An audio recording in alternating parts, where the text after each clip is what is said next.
ఇవ్వడు. ఎందుకు ఇవ్వడు అంటే వాళ్ళు తప్పులు చేశారు, అవి బయట పెడితే వాళ్ళ పదవులు పోతాయి కాబట్టి రేవంత్ రెడ్డికి సరెండర్ అయ్యారు. పవన్ కళ్యాణ్, లోకేష్, చంద్రబాబు నాయుడు ఆస్తులు కాపాడుకోవడానికి రేవంత్కి సరెండర్ అయ్యారు. ఇది నిజం కాదా? ఈరోజు మీరు చూస్తే రాయలసీమలో పుట్టిన నువ్వు రాయలసీమ ద్రోహిగా, రాయలసీమని సర్వనాశనం చేసే విధంగా జగనన్న కృష్ణా జలాల్లో మన హక్కును సాధించడానికి రాయలసీమ లిఫ్ట్ ఇరిగేషన్ పెడితే దాని పనులు ఆపేసి ఈరోజు ఏ విధంగా రైతుల భవిష్యత్తుకి ఊపిరిపోయాల్సిన ఒక ముఖ్యమంత్రి ఊపిరి తీసేశాడు అనేది ఈరోజు నగిరిలో అందరూ గమనించారు, చిత్తూరు జిల్లా గమనించింది, మీ మీటింగ్లో రాయలసీమ మొత్తం చూసింది. ఇక్కడ కూడా నీ సెల్ఫ్ డబ్బా జగనన్న మీద విషం చెమ్మటం, బురద చెమ్మటమే తప్ప ఇన్ని జరుగుతున్నా వీటికి ఏదైనా క్లారిఫికేషన్ ఇచ్చావా? నువ్వు ఎక్కడా క్లారిఫికేషన్ ఇవ్వలేదు. ఎందుకంటే నీ మనసులో కుట్రతో ఉన్నావు. నువ్వు చేసేటివన్నీ తప్పులు, తెలిసి తెలిసి చేసే తప్పులు కాబట్టి వాటికి నువ్వు ఆన్సర్ ఇవ్వలేక జగన్ గారి మీద, పార్టీ మీద బురద జల్లే కార్యక్రమం చేశావు. అది అందరూ స్పష్టంగా చూస్తున్నారు. ఎందుకంటే ఆ ఖాళీ కుర్చీలే దానికి సాక్ష్యం. మీకు కావాలంటే నేను వీడియోస్ పంపిస్తాను, చూడండి. నువ్వు ప్రజలకు మంచి చేస్తే ఈరోజు ఖాళీ కుర్చీలు ఎందుకుంటాయి? ఆడ ఖాళీ కుర్చీ ఉన్నా కూడా కాన్ఫిడెంట్ గా అబద్ధాలు చెప్తాడు. ఎందుకు?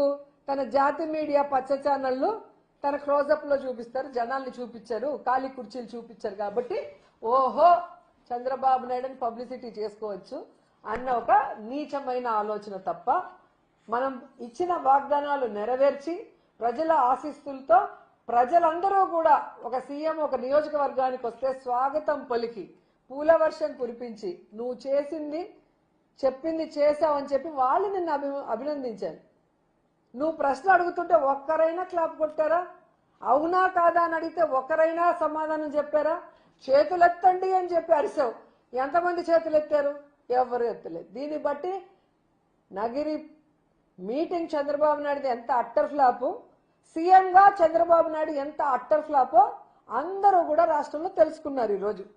అండ్ ఇంకో విషయం ఈరోజు చెప్పారు, నన్ను అక్రమంగా అరెస్ట్ చేశారు అని చెప్పి జగన్మోహన్ రెడ్డి గారి గురించి అవాకులు చవాకులు పేలాడు మీటింగ్లో. ఈరోజు స్కిల్ స్కామ్లో నువ్వు సంతకాలు పెట్టి షెల్ కంపెనీలకి అమౌంట్లు ట్రాన్స్ఫర్ చేసుకొని దాని ద్వారా కోట్లాది రూపాయలు కొల్లగొట్టి సాక్ష్యాలతో నువ్వు దొరికి నువ్వు అరెస్ట్ అయ్యి జగన్ గారి మీద నువ్వు ఎలా అబద్ధాలు చెప్తావు? నిజంగా ఈరోజు మేము అక్రమ కేసులు పెట్టలేదు, నువ్వు అక్రమంగా కేసులు కొట్టేసుకుంటున్నావు. ఈరోజు నేను నిప్పు నిప్పు అని నువ్వు చెప్పుకుంటావు కదా, మరి నువ్వు నిప్పు అయినప్పుడు ఈరోజు కోర్టులో నిర్దోషిగా నిరూపించుకోవాలి. కానీ నీ కిందున్న సిఐడి మీద ఒత్తిడి తీసుకొచ్చి కోర్టులో తప్పుడు నివేదికలు ఇప్పించుకొని కేసులు ఎందుకు తీసేసుకుంటున్నావు అని అడుగుతున్నా. జగన్మోహన్ రెడ్డి గారు తప్పు చేయలేదు కాబట్టే కోర్టులో నిజాయితీ నిరూపించుకోవడానికి న్యాయ వ్యవస్థని గౌరవించి వెళ్తున్నారు. నువ్వెందుకు అడ్డదారిలో కేసులు కొట్టేసుకుంటున్నావు చంద్రబాబు నాయుడు? ఇది రాష్ట్ర ప్రజలకు చెప్పాల్సిన అవసరం ఉందని కూడా ఈ సందర్భంగా తెలియజేసుకుంటున్నా. అండ్ ఈరోజు మీరు చూస్తే ఈ రాష్ట్రంలో అంట జగనన్న ఉన్నప్పుడు అరాచక పాలన జరిగిందంట. ఇది ఎంత హాస్యాస్పదంగా ఉందో మీరు ఒకసారి ఆలోచించండి. ఈ రాష్ట్రంలో జగనన్న ఉన్నప్పుడు ప్రశాంతమైన పరిపాలన సాగింది. ఎక్కడైనా మీరు చూడండి, మా నగిరికి వచ్చి రికార్డులు చూడండి, ఎవరి మీదైనా తప్పుడు కేసు పెట్టామా, ఎవరికైనా ఇబ్బంది పెట్టామా, ఎవరి భూమైనా లాక్కున్నామా, ఎవరైనా ఏ రోజైనా ధర్నా చేసి మాకు ఈ అన్యాయం జరిగిందని చెప్పడం ఉందా? కానీ ఈరోజు రెడ్ బుక్ రాజ్యాంగం అంటూ ఏ విధంగా తప్పుడు కేసులు పెట్టి జైల్లో పెట్టిన తర్వాత జైల్లో కూడా తిండి ఇవ్వకుండా, కోర్టు చెప్పినా కూడా ఫెసిలిటీస్ ఇవ్వకుండా ఏ విధంగా మీరు అరాచకం చేస్తున్నారో అందరూ కళ్ళారా చూస్తున్నారు. ఈరోజు చంద్రబాబు నాయుడు, లోకేష్, పవన్ కళ్యాణ్ కూటమి ప్రభుత్వంలోనే ఈ అరాచక పాలన జరుగుతుంది, సాడిస్ట్ పాలన జరుగుతుంది. నిజం కాదా అని అడుగుతున్నా. ఎందుకంటే మీరు చూస్తే నవ్వారని కేసు, కేక్ కోసారని కేసు, కోడిని కోసారని చెప్పి కొట్టుకుంటూ రోడ్డు మీద తీసుకెళ్లటం, ఎంత అన్యాయం అండి. మీరేమో తలకాయలు నడి రోడ్లో నరికేస్తారు, వాళ్ళ మీద ఎటువంటి కేసులు ఉండవు. ఏది మరి అయిపోయిందో ఒకసారి చూడండి. అసలు ఇంకా విద్యార్థి సంఘాలు ఆందోళన చేస్తే వాళ్ళ మీద ఏకంగా రౌడీ షీట్స్ ఓపెన్ చేశారు. ఇది ఎక్కడ న్యాయం చెప్పండి? విద్యార్థులకి వాళ్ళకి ఇవ్వాల్సింది మీరు ఇవ్వరు, వాళ్ళు వాళ్ళ హక్కుల కోసం వాళ్ళు పోరాడితే రౌడీ షీట్లు తీస్తారు. మరి దీన్ని ప్రజాస్వామ్యం అంటారా, అరాచక స్వామ్యం అంటారా? ఒకసారి మీరు చెప్పాలి. మళ్ళీ జగన్ గారిది అరాచక పాలన సిగ్గు లేకుండా మీరు వచ్చి ఇక్కడ మాట్లాడుతుంటే ఆడున్న కొంతమంది అనుకుంటున్నారు ఈ చంద్రబాబు నాయుడు పాలన హిట్లర్ పాలన, గడాఫీ పాలన కంటే చాలా ఘోరంగా నియంతృత్వంగా ఉంది అని చెప్పి. ప్రజలకు చెయ్యండి అయ్యా అంటే డబ్బులు లేవంటారు.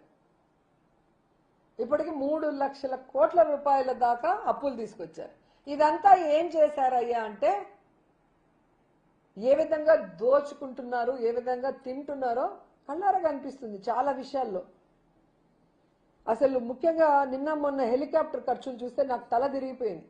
55 కోట్లు ఒక్క చంద్రబాబు నాయుడికి అంట. ఆ డబ్బులు పేదవాళ్ళకి ఉపయోగిస్తే వాళ్ళు ఎంత సంతోషిస్తారు.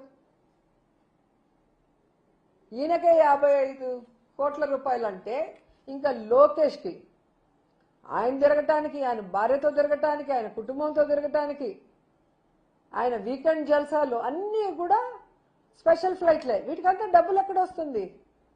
ఓ పెట్టండి టికెట్లు, ఏ దీంట్లో నుంచి కొంటున్నారు? ఫ్లైట్ టికెట్లు కానీ, వాళ్ళున్న హోటల్స్ కానీ, కార్లు కానీ, వీటికంతా ఎంత ఖర్చు అవుతుంది? ఈ డబ్బంతా ఎక్కడి నుంచి వస్తుందో ప్రజలకు చూపించండి. ఇంకా అందరికన్నా చాలా ఘోరమైన విషయం ఏంటంటే పవన్ కళ్యాణ్ ఈయన షటిల్ బస్ ఉంటుంది చూసారా, ఆ విధంగా హైదరాబాద్కి ఆంధ్రప్రదేశ్కి పొద్దున రావటం, మధ్యాహ్నం పోవటం, మధ్యాహ్నం రావటం, సాయంత్రం పోవటం. ఎవరు డబ్బులు?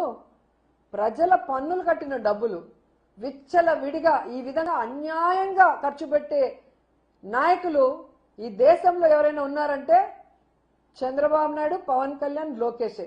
ఇంత వరస్ట్ పొలిటీషియన్స్ ని ఎవ్వరు చూసుండ్రు. వీళ్ళు కూడా మా గురించి మాట్లాడటం ఎంత సిగ్గుచేటు. రాష్ట్రంలో